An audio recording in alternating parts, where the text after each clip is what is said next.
देश दुनिया के वीडियोस देखने के लिए सब्सक्राइब करें जी सलाम। लेटेस्ट नोटिफिकेशन के लिए बेल आइकॉन दबाना ना भूलें। कर्नाटक में काफी दिनों से चल रही क़यादत की जंग अब साफ होने लगी है। उम्मीद है कि रियासत को जल्द ही नया वजीर आला मिल सकता है। सीएम बीएस येदियुरप्पा ने खुद ही इस बात के इशारे दिए हैं। उन्होंने कहा है कि उम्मीद है कि 25 जुलाई तक सब कुछ साफ हो जाएगा। हालांकि रियासती वजीर इसे सीएम और आला क़यादत के बीच का मामला बता रही हैं। इससे पहले सीएम लगातार इस बात से इनकार कर रहे थे। हालांकि अंदर ही अंदर वो मरकज को अपनी ताकत का एहसास कराते रहे कि वो ही सरकार चलाने के काबिल हैं। इस दौरान वो रियासत के अलग अलग मठों के 30 से ज्यादा संतों से मुलाकात उन्होंने की थी, जिन्होंने सीएम येदियुरप्पा की हिमायत का ऐलान भी किया था। इसके अलावा उन्होंने लिंगायत समाज को जोड़ना शुरू कर दिया। इस मामले में कांग्रेस के लिंगायत लीडर भी येदियुरप्पा की हिमायत में ट्वीट करना शुरू कर चुके हैं। हालांकि कांग्रेस के रियासती सदर डीके शिव कुमार ने किसी तरह की हिमायत से साफ इनकार किया है। उन्होंने इसे बीजेपी का अंदरूनी मामला बताते हुए कहा कि कांग्रेस हमेशा बीजेपी के खिलाफ खड़ी है।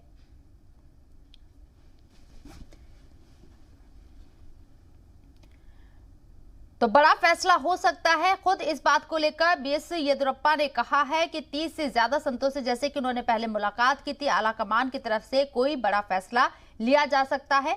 स्थिति साफ होगी। मैं कुछ नहीं कहूँगा लीडरशिप चेंज के बारे में सर। इसके बारे में मैं कुछ नहीं कहूँगा। वो हाई कमांड है, सीएम साहब है, वो दोनों के बीच में मामला है, हमारा कुछ नहीं है। सर बहुत सारे टॉक्स चल रहा है, बातचीत चल रहा है, आप कैसे देखते हैं? क्योंकि 1 महीने से ज्यादा ऐसे लीडरशिप का बात चल रहा है, उसके बारे में हम नहीं कहूँगा। I don't know really in what context the Honorable Chief Minister has made the statement. Probably at present there is no question of leadership discussion been happening. We are not even aware of all these things, and in what context he has made, I don't know. But we need to hear from him. That's in the cabinet meeting that it might be brought. I am not aware. That is not a subject. That's not a subject. And so far there is no indication. Such indications are there. Why should we demand? It is their party. Let them do whatever they want. But one thing is very prone that they have failed to give a good administration. The most corrupt government, and including Corona, they have completely failed. Yesterday itself, they have come out with a question in the assembly, in the parliament, that no one has died due to gas. Already 36 members have died in only one district. In the state, there are so many other cases. And already Supreme High Court of Karnataka has appointed a committee, and they have said that 36 have died, and composition of 2 lakhs to 20. Karnataka में BS Yediyurappa की सरकार बनी रहेगी, वो CM बने रहेंगे या नहीं बने रहेंगे, इसको लेकर तमाम तरह की कयास आराई हो रही है। इस पर बात करने के लिए हमारे साथ हमारे नुमाइंदे जयपाल शर्मा लाइव मौजूद हैं। उनका रुख करते हैं। जयपाल, 25 जुलाई को तस्वीर साफ हो जाएगी कि कौन सीएम बना रहेगा या बदलाव होंगे इसमें, जैसे कि खुद बीएस येदियुरप्पा ने कहा है। आपको लगता है कि आला कमान के लिए फैसला लेना आसान होगा या फिर फैसला ले लिया गया है अब तक?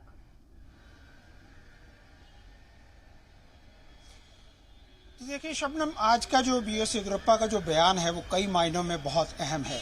सबसे पहले येदियुरप्पा ने जो अपनी बात शुरू की तो उन्होंने ये कहा कि वो 79 साल के हो चुके हैं और शायद पार्टी में एकमात्र ऐसे नेता हैं जिनको कि 75 साल से ज़्यादा के बाद भी मौका दिया गया है। ये प्रधानमंत्री का और जो अमित शाह हैं उनके प्रति विश्वास है और इसके लिए वो बहुत ज़्यादा ही उनके शुक्रगुजार हैं। लेकिन उसके साथ ही उन्होंने ये भी कहा कि आने वाली 25 जुलाई को जो है वो बेहद अहम है, क्योंकि उस दिन जो केंद्र है वो इस बात को तय करेगा कि उनको आगे क्या आदेश दिया जाना है। उन्होंने खुद को इस तरह से प्रदर्शित किया जैसे कि वो एक पार्टी के बहुत ही आज्ञाकारी कार्यकर्ता हैं और पार्टी जो निर्देश देगी वो उसी का पालन करेंगे। यानी कि उन्होंने कहा कि 25 तारीख को जो उनको निर्देश दिए जाएंगे उसका वो पालन करें। हालांकि इस पूरे बात के दौरान उन्होंने कहीं इस्तीफे की चर्चा नहीं की है। उन्होंने सिर्फ ये कहा है कि मुझे जो केंद्र से आदेश मिलेगा मैं उसका पालन करूंगा। अब इसमें देखने वाली बात यह है कि अगर ये चीज़ें इतनी ही आसान थी, जैसे कि पिछले शनिवार से ये पूरा मामला जो है बहुत गर्म होता जा रहा है कि येदियुरप्पा इस्तीफा दे सकते हैं, येदियुरप्पा ने इस बात को कभी स्वीकार नहीं किया था।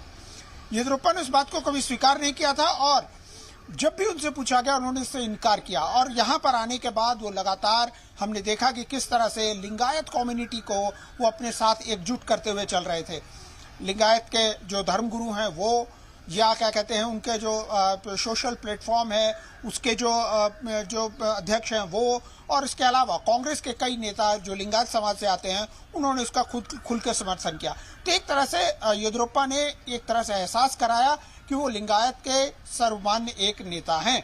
और इस स्थिति में एक बार आकर के येदियुरप्पा अगर इस तरह का बयान देते हैं तो इसके कई मायने निकाले जा सकते हैं। पहला, शायद वो केंद्र को ये संदेश दे रहे हैं कि केंद्र की वो उनकी बात मानने के लिए तैयार हैं, लेकिन वो इतना इसका एहसास भी करा रहे हैं कि वो देखें कि उनके पीछे कितनी बड़े लोग खड़े। कर्नाटक में जो लिंगायत का जो वोट परसेंटेज है वो लगभग 16% के आसपास है, और कर्नाटक में जब भी कोई सरकार बनती है तो उसमें इसकी एक बहुत अहम भूमिका रहती है।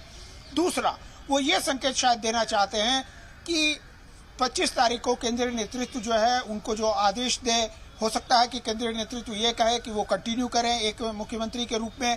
तो ये संदेश जो है उनके विरोधियों के लिए जाता है जो पिछले 1 साल से उनके पीछे, उनके खिलाफ लगातार बयानबाजी कर रहे हैं। तो स्थिति थोड़ी सी इतना तो जरूर है कि कहीं ना कहीं कुछ जरूर पक रहा है, लेकिन वो क्या है और कैसा होगा, ये जो कि आपका सवाल है कि मुख्यमंत्री रहेंगे या वो बदले जाएंगे, इस सवाल के जवाब के लिए हमको जरूर कम से कम 25 या 26 जुलाई तक जरूर इंतजार करना पड़ेगा। 26 जुलाई वो दिन है जिस दिन येदियुरप्पा एक मुख्यमंत्री के रूप में अपने 2 साल पूरे कर रहे हैं, इसलिए ये तारीख बहुत इंपॉर्टेंट हो जाती है। जयपाल, जिस तरीके से बीएस येदियुरप्पा को हम सुनते आ रहे हैं और देखते आ रहे हैं, पार्टी के अंदर अंदरूनी कलह निकलकर सामने आती रही, लेकिन बीएस येदियुरप्पा ने कभी इस बात का इशारा नहीं दिया कि वो जो पार्टी के आलाकमान की तरफ से फैसला लिया जाएगा वो उसे मानेंगे, और अंदर खाने वो दूसरे तबकों से भी मुलाकात करी, लिंगायत समाज से भी उन्होंने बात की, तमाम 30 मठाधीशों से भी बात की है। तो कहीं ना कहीं अपना कद भी वो आलाकमान को दिखाना चाहते हैं और अपने विरोधियों को भी, जो मुखालिफ है उनको दिखाना चाहते हैं कि वो मजबूत हालत में है। अगर उन्हें छेड़ा जाता है तो पार्टी को इसका नुकसान भी उठाना पड़ेगा। इस बात पर भी गौर करे पार्टी। जी बिल्कुल, देखिए येदियुरप्पा को लेकर के जो उनका एक राजनीतिक इतिहास रहा है, तो उन्होंने बहुत ही एक कार्यकर्ता के रूप में बहुत जबरदस्त काम किया है। और कर्नाटका में अगर आज भारतीय जनता पार्टी की सरकार दूसरी बार है तो इसका श्रेय जो है कहीं ना कहीं पूरी तरह से बीएस येदियुरप्पा को जाता। हालांकि उनके साथ और लोग भी थे, लेकिन उस पूरे नेतृत्व को जो लीड कर रहे थे वो बीएस येदियुरप्पा थे। इसलिए, और इसके अंदर में खुद लिंगायत समाज से होना वो उनकी एक सबसे बड़ा उनका एक प्लस पॉइंट है, क्योंकि एक बड़ा वोट बैंक उनके पीछे है। इसके अलावा येदियुरप्पा की जो छवि है वो पूरे कर्नाटका के अंदर में, भले वो तबका कोई भी हो, वोकालिगाज में भी उनकी अच्छी खासी पैठ है। इसके अलावा भारतीय जनता पार्टी के होने के बावजूद मुस्लिम तबके में भी उनको जो है बड़े सम्मान की नजरों से देखा जाता है।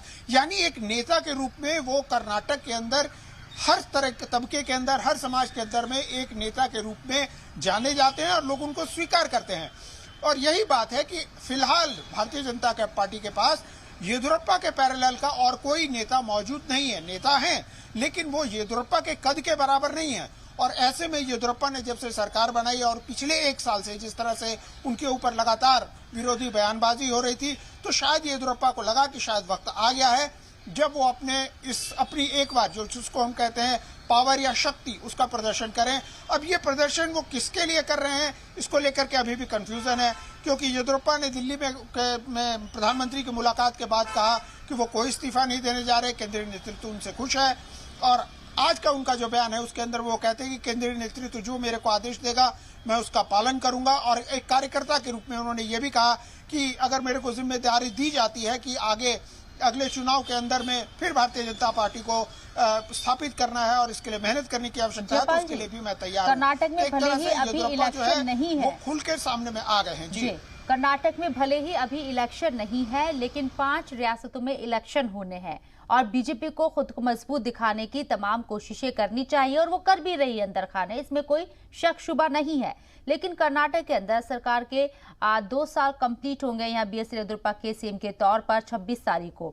उससे पहले जिस तरीके के पार्टी के अंदर जो आपसी कलह की खबरें निकलकर सामने आ रही हैं, उसका खामियाजा दूसरी रियासतों में होने वाले इलेक्शन में भी बीजेपी को उठाना पड़ सकता है और इस बात को आला कमान बहुत बखूबी जानता है। इसलिए इस मामले को जहां तक है सुलझाने की कोशिश होगी येदियुरप्पा के जरिए ही। जी बिल्कुल, देखिए ये आपने बहुत सही बात कही, क्योंकि इस वक्त में अगर एक तरीके से देखा जाए, भले ही येदियुरप्पा को लेकर के कुछ लोगों की नाराजगी हो, वो चाहते हो कि येदियुरप्पा को बदला जाना चाहिए, लेकिन इस वक्त में केंद्र सरकार केंद्रीय नेतृत्व इस तरह का कोई जोखिम लेगी, ये थोड़ा सा समझ के परे है, क्योंकि इस वक्त में जो है उनका मेन फोकस जो होना चाहिए वो दूसरे रियासतों में जहां पर चुनाव है वहां के लिए होना चाहिए। और इसके अलावा इस कोविड के समय में, जबकि एक तीसरी लहर आने की बात की जा रही है और तमाम सरकारें जो हैं उसको लेकर के पूरा कोशिश कर रही हैं कि उसको रोका जा सके या उससे ज्यादा नुकसान ना हो, ऐसे में अचानक इस तरह का एक राजनीतिक बवाल खड़ा करना मेरे को नहीं लगता कि कहीं से भी उचित होगा। और इस बात को केंद्रीय नेतृत्व जरूर जानता होगा। तो अब केंद्र को ये डिसाइड करना है कि वो दरअसल क्या चाहते हैं। जैसा येदियुरप्पा ने कहा है कि 25 जुलाई को उनको इस तरह के निर्देश मिलेंगे, तो अगर वो मिलते हैं तो उन्हें देखना होगा कि वो क्या चाहते हैं। चलिए जयपाल जी, बहुत बहुत शुक्रिया आपका तमाम जानकारी हम तक पहुंचाने के लिए। 25 जुलाई को ये देखना होगा कि आला कमान की तरफ से क्या यहाँ फैसला लिया जाता है, येदियुरप्पा सीएम बने रहेंगे या उनकी जगह किसी और को ये ओहदा मिलेगा, देखना होगा।